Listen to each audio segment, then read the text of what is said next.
Hi there, fiber friends. Welcome back to another Spinning Sara video. Today I wanted to talk to you guys about full spindles and what we're supposed to do with them and how do we get them from full to this. So let's go check it out.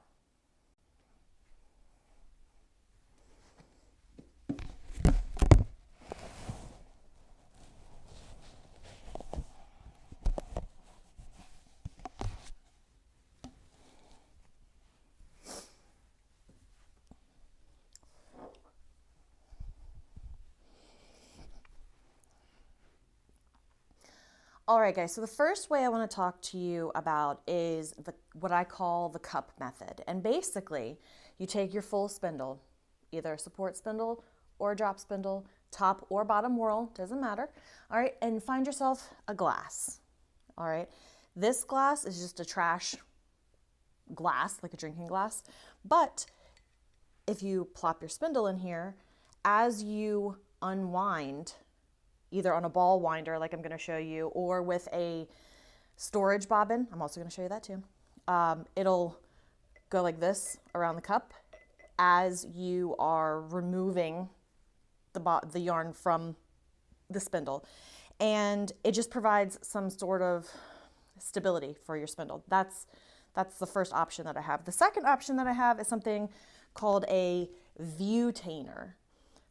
This one is pretty big. I bought it specifically to hold spindles, and it's pretty sturdy, so it's going to prevent crushing while traveling. So with this, you do the exact same thing. You just take your spindle, plop it in the hole. It's going to ring around the rosy while you're unwinding it, but it stays in here. It doesn't generally pop out of here. The cup, sometimes it pops out. It doesn't generally pop out of here, and it provides a safe place for your spindle while you're pulling all of the yarn off of the cup. I just got a new water bottle and it came in this cool thing. It's just a long paper cylinder. But I was like, hey, that's really awesome because I can drop my spindle inside.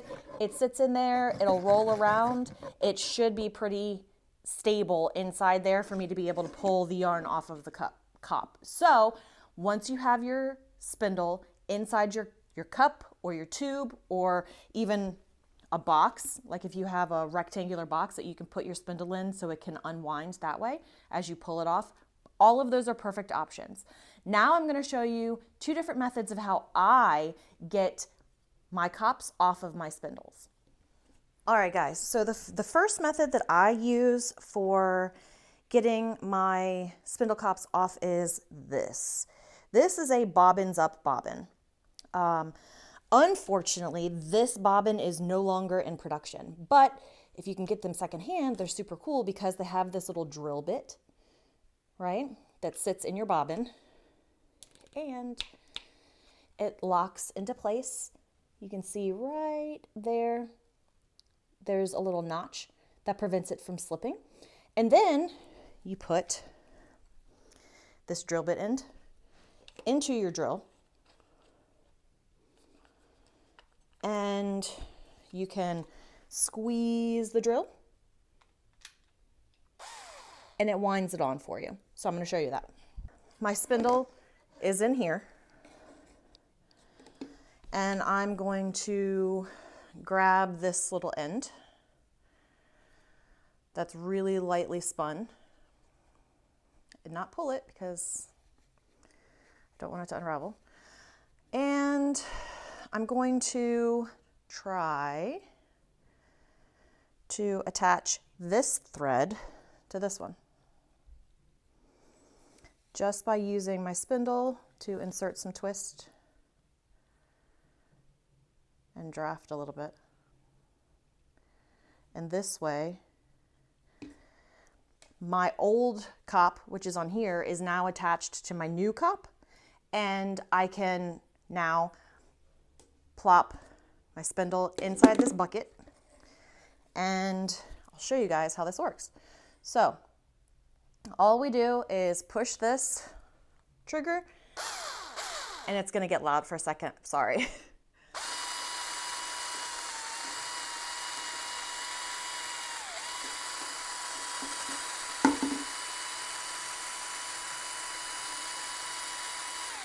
All you have to do is act like an auto winder for like a woolly winder and gently guide your single across this surface and it will slowly build up. The thunk you heard was my spindle trying to jump out of my cylinder, but it didn't. It stayed put.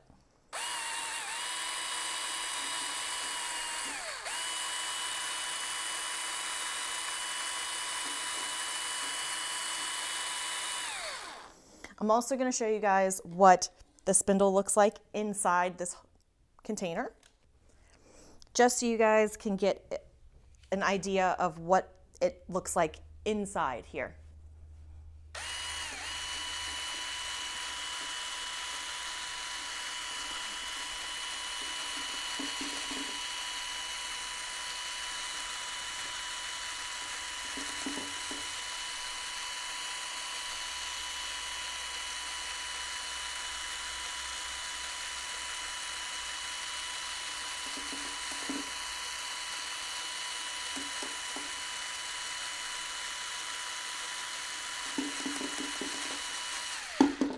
See, it tried to jump and it only made it a little way.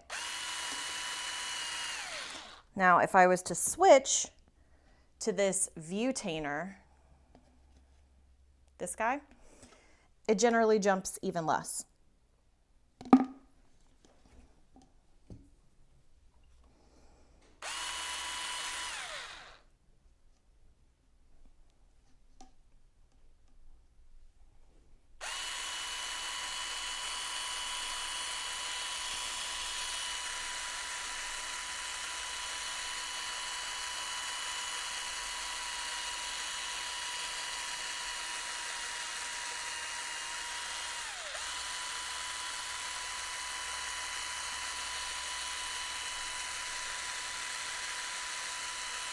All right, so there's that version, and as you can see, if I can get my hand in there, which I can't, our spindle has a lot less on the actual cup. So we're making some really good progress there.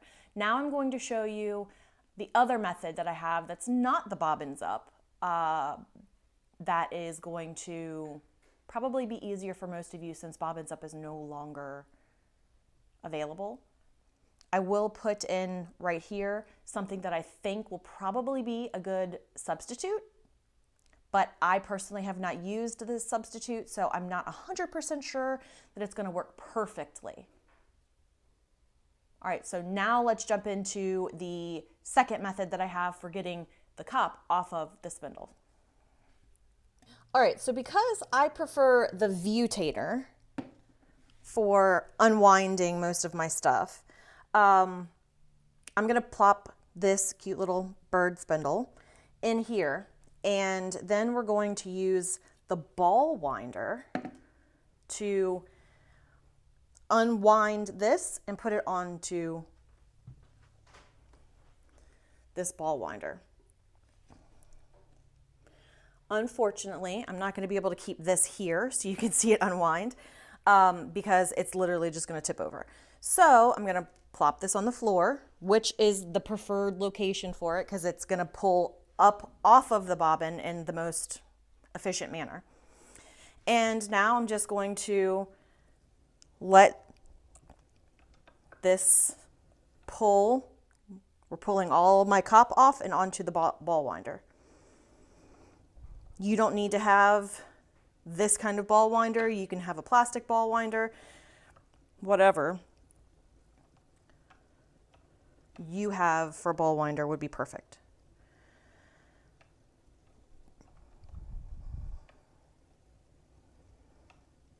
So you just keep going like that, and eventually all of your cup is going to be here and none of it is going to be on the spindle. And now I'm going to take you guys down to the bottom so you can see how it's winding off of that. So as you can see, my spindle is twisting around in there as my yarn is flicking off of the tip as it's being pulled onto the ball winder.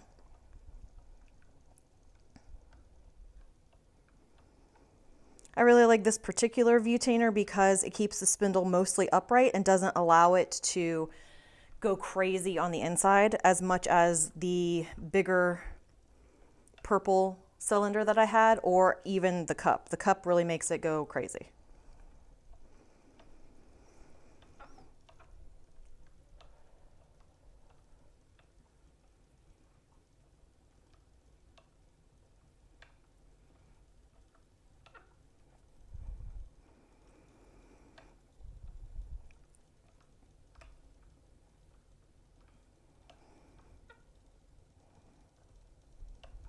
that cup is getting pretty small.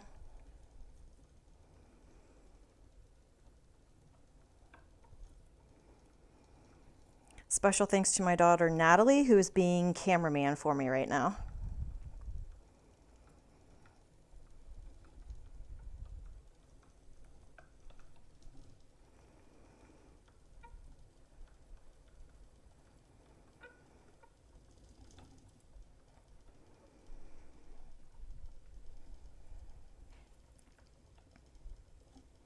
Now, once you get down to the very, very end of your cup where it's really tiny, it does like to jump a whole lot more. I'm not quite sure why, but there you have it.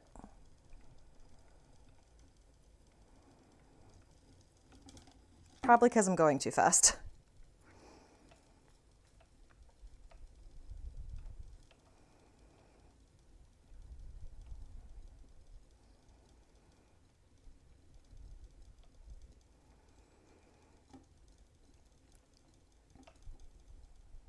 And here's the end. Just slide right off.